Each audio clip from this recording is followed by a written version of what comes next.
Ahora vamos a hablar del transporte de vehículos tipo ambulancia o el transporte de personas, el transporte de lesionados. Hay una serie de información que va a ser complementaria. Vamos a hablar por encima y hasta llegar a la época. Se habla o se conoce que el primer transporte de vehículos para personas tipo paciente es más o menos aproximado en el siglo X. Eso se inició con carretas o con tracción a sangre. Eran una especie de camilla o de hamaca arrastradas por caballos, mulas, incluso caninos o perros.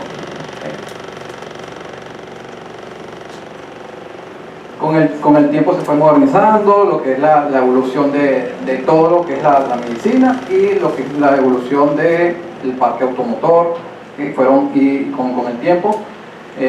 Aquí hablamos de 1869, cuando se creó la primera camilla, la primer transporte como tal, no rural, no por sangre.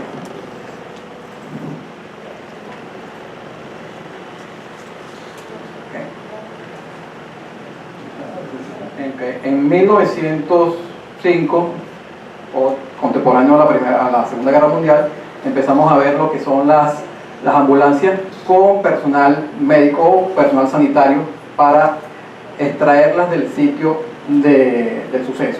En este caso es donde se empieza a utilizar la ambulancia como transporte asistencial, con el fin que llegó a ser en los tiempos. Inicialmente era una manera de transportarlo del punto A al punto B, indistintamente la necesidad. O sea, en ese tiempo no había la necesidad de inmovilizar la columna cervical, sino sencillamente evacuarlo.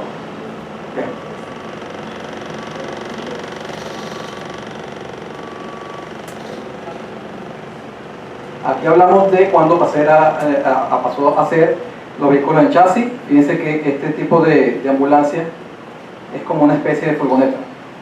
Inicialmente las ambulancias comenzaron, cuando se fueron modernizando, ya eran con vehículos eléctricos, vehículos por tracción a motor combustible, de gasolina, petróleo, se transportaban en este tipo de vehículos.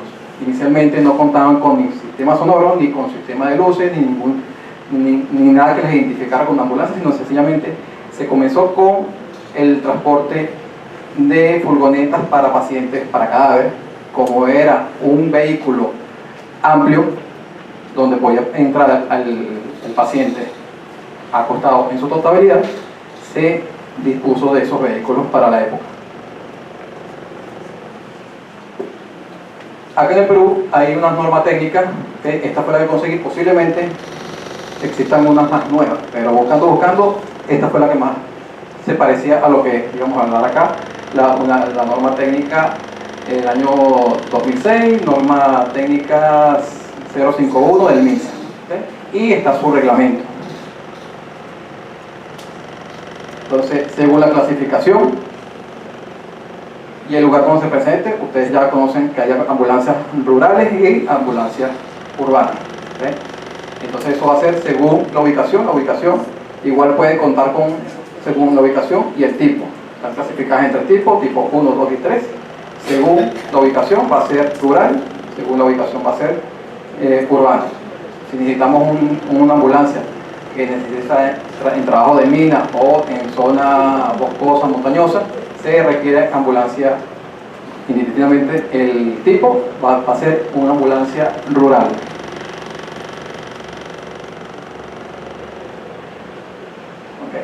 Las ambulancias tipo 1, tipo 2 y tipo 3, la única diferencia que va a tener a nivel físico va a ser el equipamiento que tenga dentro de la unidad. Igual va a disponer el tipo de recurso humano que requiera. Entonces ahí es donde voy a hacer énfasis de que el personal prehospitalario, nombre comercial paramédico, sí existe, pero que no está reconocido formalmente. haciendo investigación. Ustedes tienen una carrera que es una carrera técnico-médico en emergencia y desastre, si no mal no recuerdo, ese es el nombre de la carrera. Eso, cuando lo clasificas, ves el tipo de trabajo, ves el pensum, eso es un paramédico. Que no le se ha dado el nombre comercial es otra cosa, pero para efectos del paciente, el paciente ve a un enfermero, él no sabe si ese es el enfermero, si es el licenciado, si es el técnico, si es el auxiliar. Sencillamente el nombre comercial para él es lo que él requiere, es un enfermero. En este caso, en la calle, él no está viendo si es un licenciado, si es un técnico, si es un TUM, si es un paramédico, sencillamente él va a ver que es el paramédico, indistintamente que sea el paramédico o sea el enfermero que lo está atendiendo, él va a asociar comercialmente de que el que está afuera es un paramédico.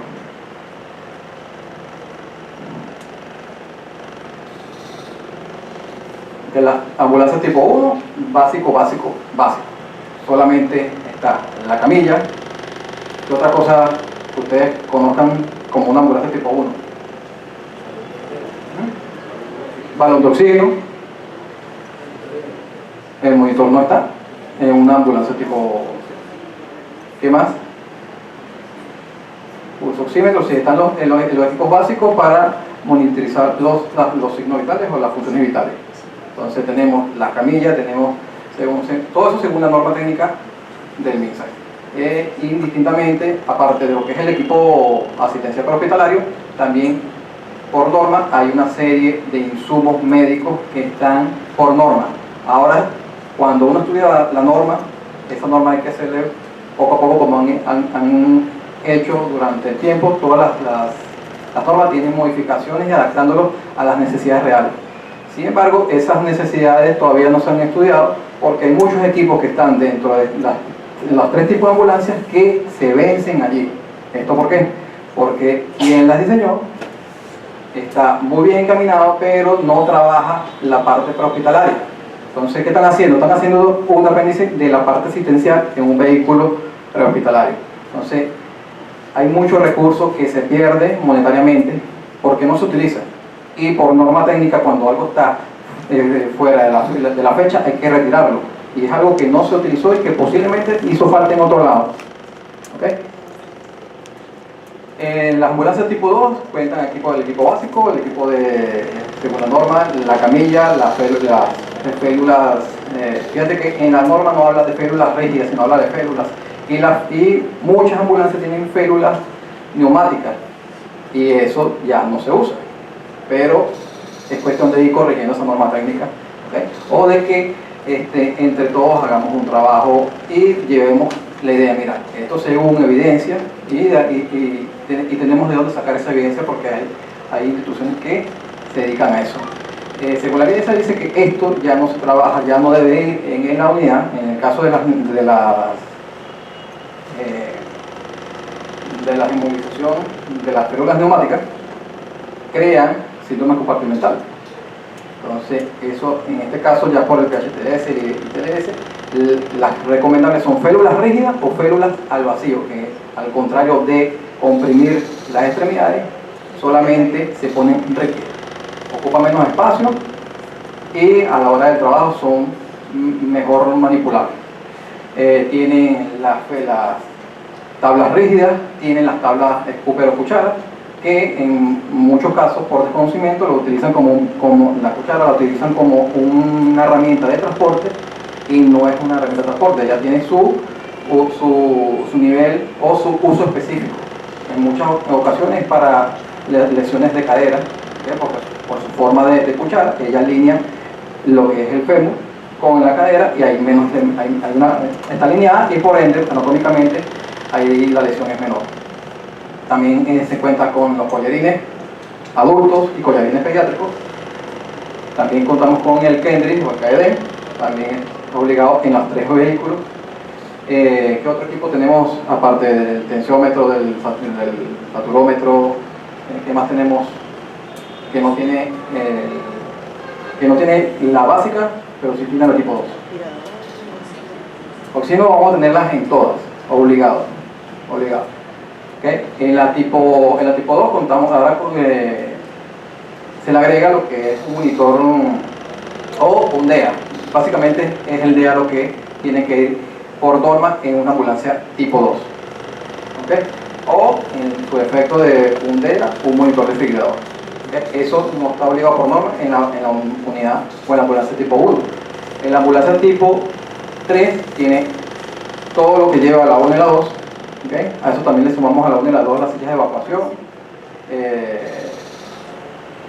que no se le hemos sumado.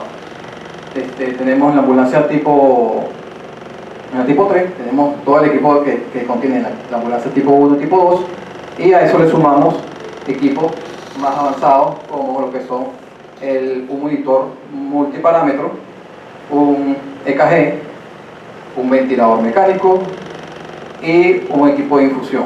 Todo esto para llevar pacientes de terapia. Igual hay algo que hay que ir sobre la marcha y en el tiempo ir modificando. Está muy bien elaborada, a diferencia incluso que Venezuela. Está muy bien adaptada a la norma, pero entonces habríamos que adaptar o incluir la parte prehospitalaria, que es la debilidad que hay en la norma. ¿Por qué la debilidad? Como les dije, la primera atención de una víctima de un accidente depende mucho de la preparación de quien la atienda. El personal que lo atienda puede ser médico, puede ser enfermero, puede ser paramédico, o si no tiene los conocimientos de ese tipo de paciente, la evolución no va a ser en positivo, sino posiblemente sea en retroceso porque no está haciendo los procedimientos según protocolos. ¿Okay?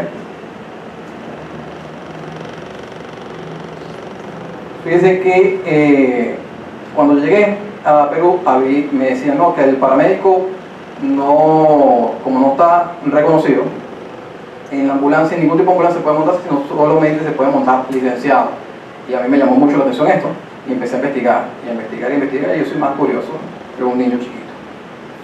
Entonces, cuando consigo en la norma técnica del MINSA y reviso su reglamento, dice que el profesional de la salud tiene que ser entrenado en atención prehospitalaria o técnico de urgencia. Este técnico de urgencia entra lo que es el TUM. ¿Sí? Pero dice personal de atención prehospitalaria. O sea, que quiere decir que cualquier persona que no sea enfermero, que no sea licenciado, que no sea un TUM, pero que tenga este entrenamiento prehospitalario, está capacitado para estar montado en una ambulancia según el reglamento del MINSA. Entonces hay vacíos de ley que uno puede aprovechar y terminar de completar para desarrollar en pro de quién, en pro del paciente, que con quien es el fin de nosotros. ¿Okay? Igual acá dice, ahora fíjense esto: técnico de enfermería acreditado en atención prehospitalaria.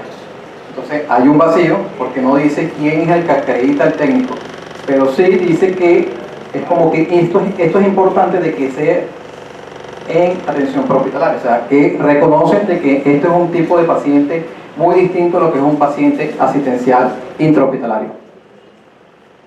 El piloto, muy importante, el piloto siempre tiene que tener entrenamiento, no tanto en reanimación, porque él no se va a conseguir a un paciente en el 100% de los casos que requiera que lo reanime. No, él requiere de los conocimientos básicos para estabilizar al paciente. Entonces sería más importante de que sea por lo menos en conocimiento de estabilización y traslado del paciente.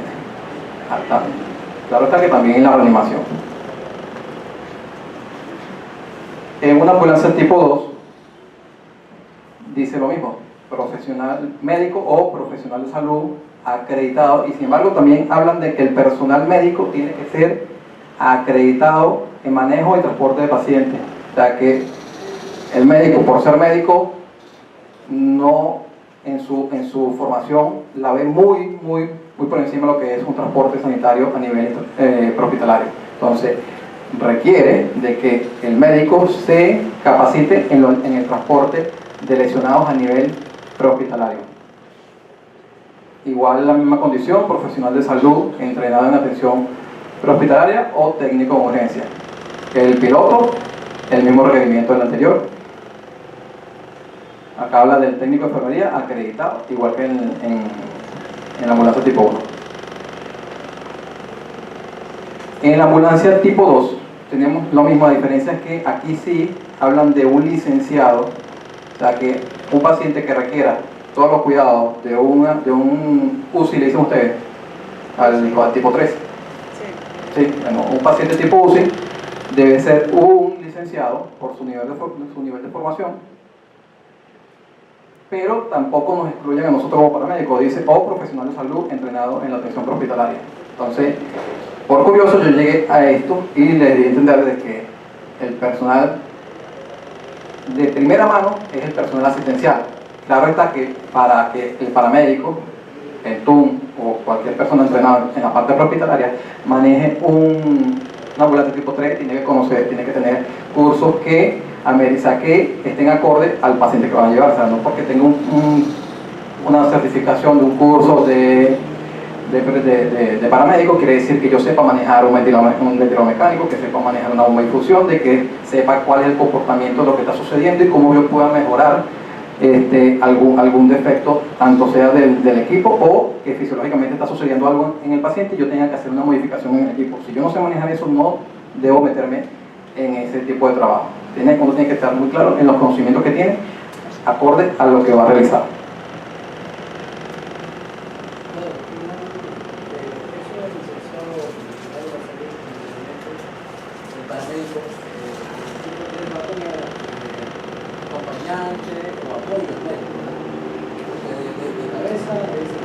Claro, la cabeza es el médico porque es en el caso de que algún comportamiento fisiológico que requiera alguna medicación por la sedación que tenga el paciente, lógicamente quien está autorizado a la administración o la indicación es el médico.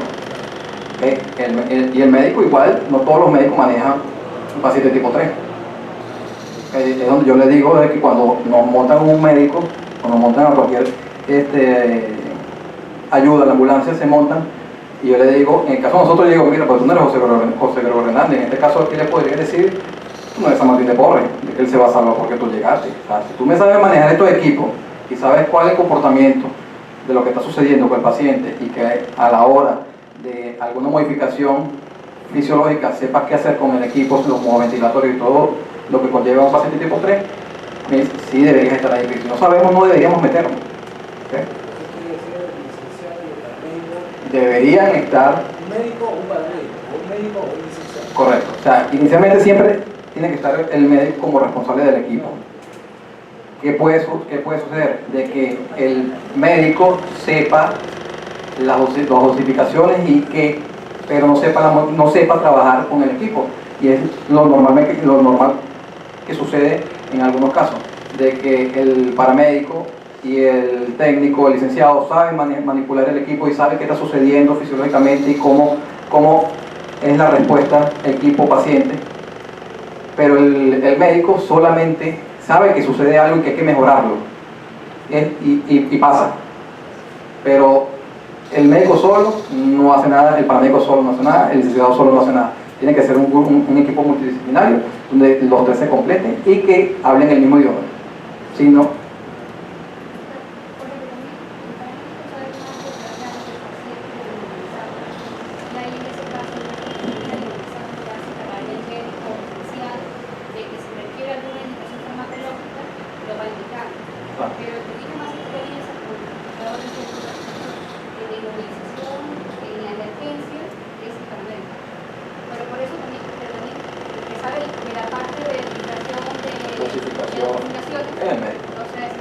a nosotros igual nos instruyen eso. En la emergencia, cuando van a llegar a la ambulancia.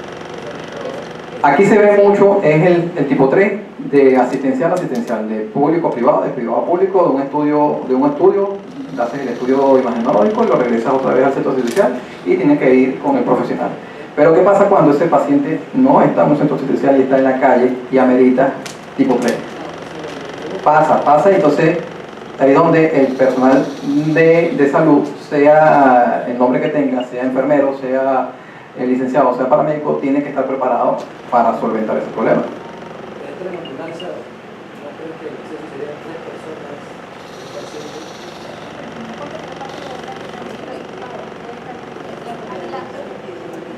O sea, puede ser tres personas. médico y licenciado, Claro, ¿cuál es la diferencia? el licenciado tiene una limitación que él depende mucho de las indicaciones del médico. Si el médico no le dice, él por su legislación va a evitar hacer algo porque le puede ir. Claro, ahora ¿qué pasa? Normalmente un paramédico o una ambulancia tipo 1, en este caso el SAMU, no lleva un médico a bordo, solamente cuando van a hacer un traslado asistencial de un punto A a un punto B, porque la norma le dice de que tiene que ir un médico obligado, porque es la norma. Entonces, SAMU no sabe si no tiene médico.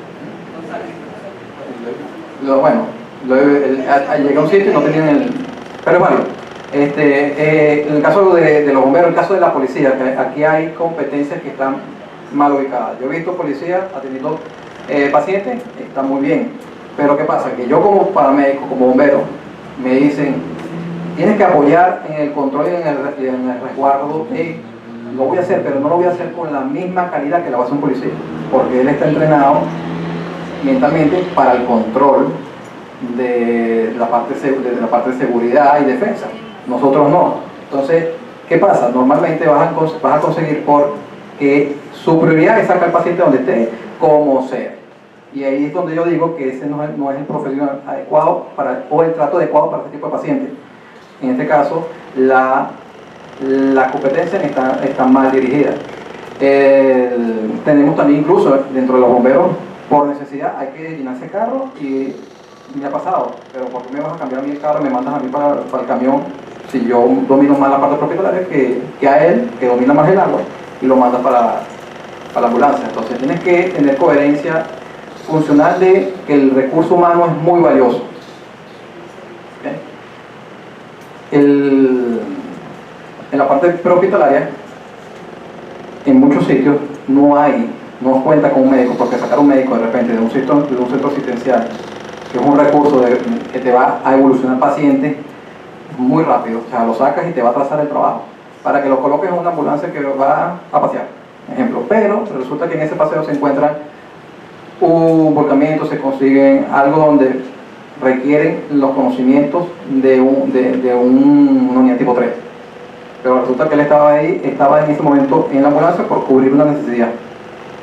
En el caso del paramédico, cuando no tiene el médico al lado, tiene mucha libertad en decidir que, porque si no lo hace, igual es culpa tuya. O sea, si tú tienes el conocimiento, tienes la herramienta, y la norma dice, o el protocolo dice, bueno, que yo tengo que utilizar esta herramienta porque la tengo, porque sé manejarla, yo no voy a decir, bueno, yo no puedo porque tengo que esperar al médico.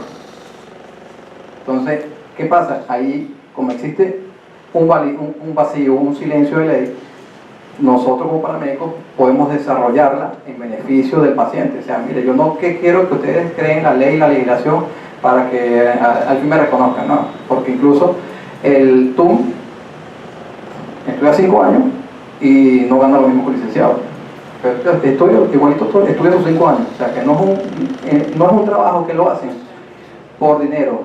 El que es paramédico en su mayoría es vocación, es adrenalina. O sea, a mí, yo cuando llegué acá, que no trabajan conmigo, cada vez que escucho una sirena me pican los pies, ¿okay? Porque es más vocación. En Venezuela hay bomberos voluntarios y bomberos permanentes, yo estuve en los dos, y siempre había más vocación en el bombero voluntario que en el bombero que cobra, que es el permanente, no sé, eso nosotros.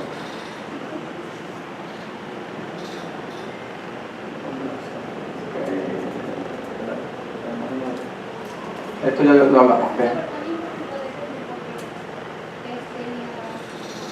siempre va a ser médico. En el caso de las cosas que están alejadas, que hay solamente a veces hay un técnico de enfermería, claro, una enfermera. Entonces, no puede ser enfermera con una emergencia que no es, con una urgencia. Ya, si hay una urgencia, puede ir un técnico, ya, y la enfermera se queda en la posta. En este caso, o sea, no siempre va a haber médico. no, es que incluso la norma habla que dependiendo también del lugar, a veces no hay como para que tengas el tipo y el personal, y hay sus salvaciones de donde puede andar el vehículo solo.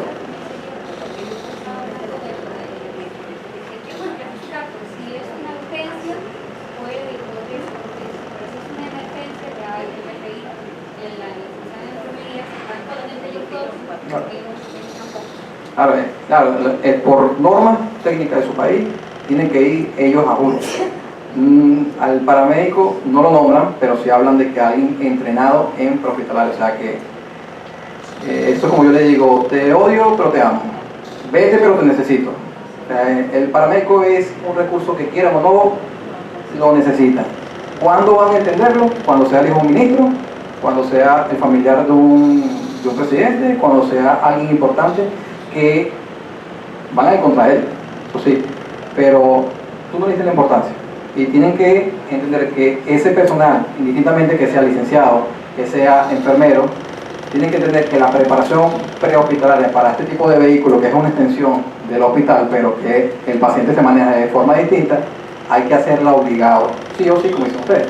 Sí o sí, tienen que entender de que el entrenamiento prehospitalario es algo que hay que hacerlo ya, y estamos en muchas partes de Latinoamérica, estamos atrasados en la parte prehospitalaria porque queremos dejarle todo al hospital y un paciente necesariamente no llega a un hospital por su cuenta.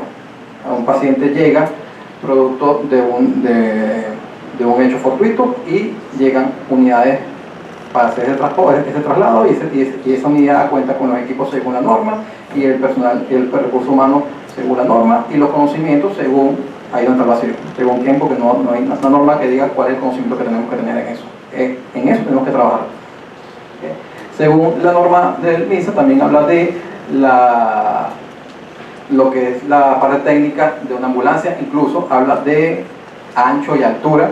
Eso normal en su totalidad no se cumple, pero sí se cumple lo que es la parte del ploteado o rotulado de la palabra ambulancia en forma inversa para que sea legible por el retrovisor de los demás conductores. En la parte frontal, en la parte lateral lleva la estrella de la vida, con la identificación. Donde esté la estrella de la vida siempre va a estar la identificación y número romano del tipo de ambulancia. Normalmente todo el personal de salud ya reconoce que tiene una ambulancia tipo 1, tipo 2 y tipo 3 y sabe con lo que cuenta cuando de repente viene una tipo 1 y tengan que hacer un tipo de triaje y recurrir a equipos tipo 3, él sabe que allí no está. Porque ya yo no hizo falta preguntarle al técnico, ¿tiene ventilador mecánico? No, vengo una tipo 1. Ahora, fíjense una cosa, las normas técnicas de la ambulancia, a lo que investigué, están muy bien diseñadas, donde podemos mejorarla. Hay dos normas, una norma europea, no recuerdo cuál es la fecha de la norma, y hay una norma americana, que es la norma triplicada, creo la norma triplicada, la 1820, la norma triplicada, y ellas hablan de lo que es la fabricación según las necesidades básicas de las ambulancias. ¿Qué tiene de diferencia la norma europea y la norma americana? Que la marca, en este caso la Ford, la Peugeot, la Fiat, cualquier tipo de estas ambulancias que ustedes ven normalmente, que son modificadas, la marca autoriza a la casa ensambladora a hacer las modificaciones del carro según la norma. Ahora, ¿en qué beneficia de que eso sea así? Uno, sale más caro, porque las especificaciones técnicas son muy claras y tienen que cumplirlas según esa norma europea o americana para cumplir con ese estándar de calidad. Pero, ¿en qué la beneficia? Cuando, en este caso, el Estado o alguna compañía privada hace la compra y asegura su vehículo, el vehículo, aparte de venir certificado de origen ambulancia, cuando sucede algún siniestro, todo lo que tenga ese vehículo adentro, empotrado y acorde al tipo de ambulancia, lo cubre el seguro. Ahora, las ambulancias que son adaptadas y quedan iguales, quedan idénticas, a ti el seguro lo que te reconoce es los daños estructurales del vehículo, pero no te reconoce ningún equipo, porque eso es un equipo de transporte, te dice la capacidad, la tonelada, cuántos pasajeros según el SOA, todo está allí, pero te cubre nada más, perdiste tu ventilador, perdiste todo, lo perdiste porque no es una ambulancia certificada, es la diferencia. Acá en el Perú ya yo me reuní con una fábrica que ellos sí tienen la homologación de las normas europeas y debe haber otra que tenga las normas americanas. Sería buenísimo hacer un equipo de trabajo y ver a cuál de las dos se casa. Tienen que casarse a alguna de las dos o a las dos. Pero tienen que casarse a una de las normas para que la garantía de ese vehículo, que es un recurso que invierte el Estado, esté cubierto a un siniestro. Incluso hay condiciones de la póliza que si no te reconoce, eso no es según las especificaciones técnicas del carro, con las inspecciones técnicas y con las revisiones, no dice que es un vehículo, pues no dice que es una ambulancia. O sea, tiene la autorización que le dan el MINSA y hay otro ente que también lo certifica cada 2 años para que sea ambulancia, y incluso si le vas a colocar ventiladores tienes que ir otra vez a hacer la inspección para que te la reclasifiquen como tipo 3 y todo aquello. Pero a nivel de seguro, para ellos es un vehículo sencillo, ¿okay? Incluso te pueden decir de que, bueno, pues yo no te cubro ningún tipo de lesiones porque para mí es un vehículo y no es una ambulancia, porque no es un certificado de origen.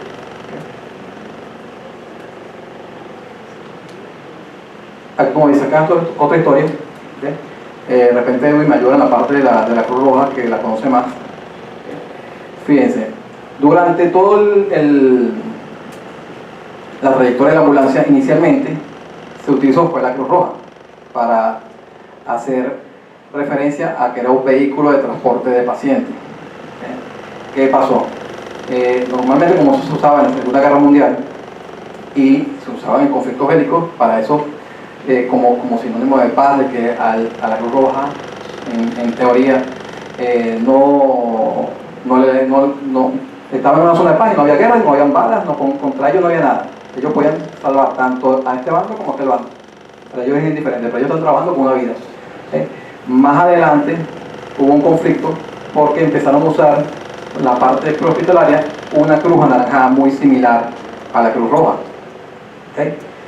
¿Qué pasó? La Cruz Roja se hizo como una especie de mando, una queja, donde ellos no estaban de acuerdo en el uso de la cruz anaranjada porque era muy similar a la Cruz Roja, y la Cruz Roja tenía su significado específico y su uso.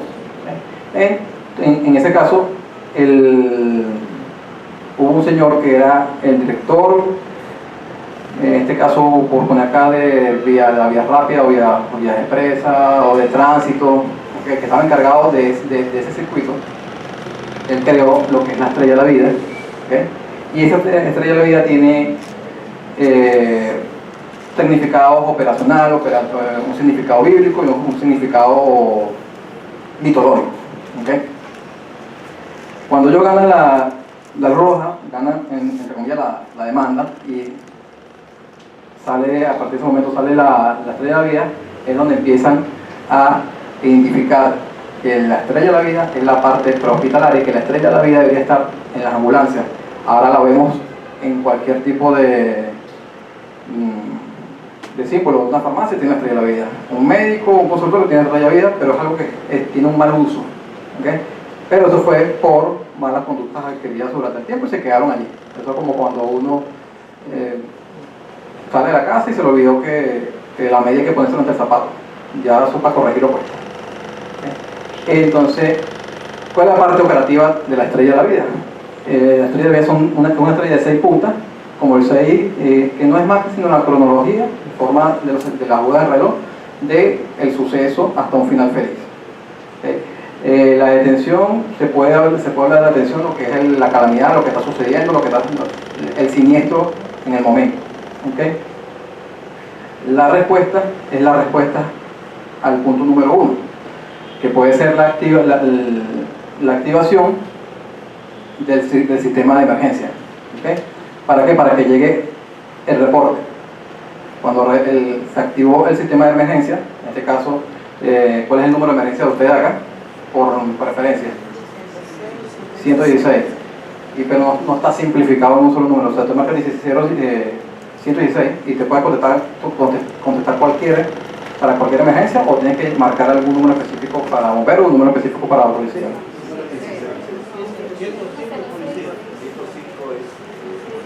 Ok. Eso es algo que también sobre la marcha es modificable. ¿Por qué? Porque en el caso de que sea un niño, ¿a quién va a llamar? Por eso es que en otros países se inculca a que sea el 911, ni siquiera el 911, porque sucedió de que cuando El niño quería llamar al 911, no consiguió el 11 en el teléfono y su familia murió. A raíz de eso es 911. ¿Okay? Y es simplificar, ¿para qué? Para que la respuesta llegue en un tiempo oportuno. En la respuesta, el sistema de servicio de emergencia llega a la escena, que sería el paso número 1, hace los cuidados de escena, en este caso toda la parte hospitalaria, toda la inmovilización, todo lo que tenga que ver con la estabilidad del paciente, hace los cuidados en el traslado. Durante una atención prehospitalaria hay como 2 fases: lo que se puede hacer en la escena y los controles que hace durante el traslado. Y la última punta es la entrega de ese paciente con centro asistencial hospitalario, el más cercano o el más idóneo. A veces no el más cercano, es el más idóneo. Edwin, ¿cómo se llamaba el creador de la Cruz Roja? Henry Dunant. Okay. Y bueno, también en otros países donde no se utiliza la Cruz Roja, sino la Luna Roja. Eso son los musulmanes. Okay. En resumen, empezamos así. Estas fueron las primeras ambulancias. Pasamos a una tracción igual por sangre, porque era una persona que estaba arrastrando o empujando las primeras ambulancias. Fíjense que tiene la Cruz Roja, como comenzaron en la Segunda Guerra Mundial. Nos fuimos adaptando durante el tiempo, porque empezamos a hacer los traslados en carroza fúnebre, porque el paciente cabía acostado. Sin embargo, no había en este tipo de transporte comodidad para que el técnico asistencial trabajara de una forma cómoda. Ahí dice, sin exageración, ahí le coloqué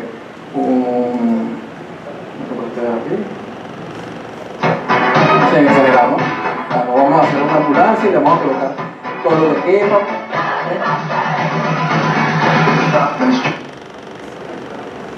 Pero sí acorde a lo que se necesitaba. ¿Sí? Fíjense que para la fecha siguen siendo los vehículos tipo carroza, ¿okay? Y en este caso sigue siendo la Cruz Roja, identificando como ambulancia. ¿Okay? Eso tenía que tener estas señales, la palabra ambulancia, las luces y el equipo de alarma.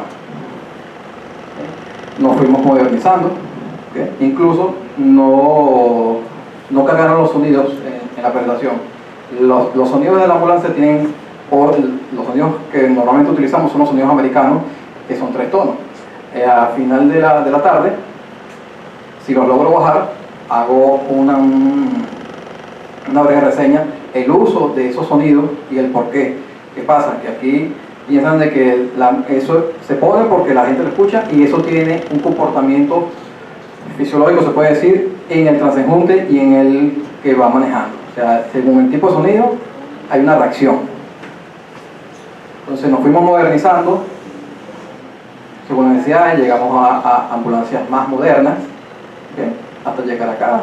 ¿Okay? Este es mi compañero Evaristo Aguilar, ¿lo conoce? Esta es la ambulancia de la Policía de Tránsito de Vías Expresas de Venezuela. Ahorita ya se cambió el nombre, ahora es Paramédicos de Autopista.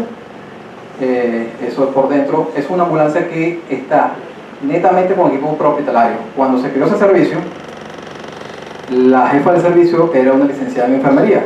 ¿Qué le metió ahí? Un hospital. Adentro metió un hospital.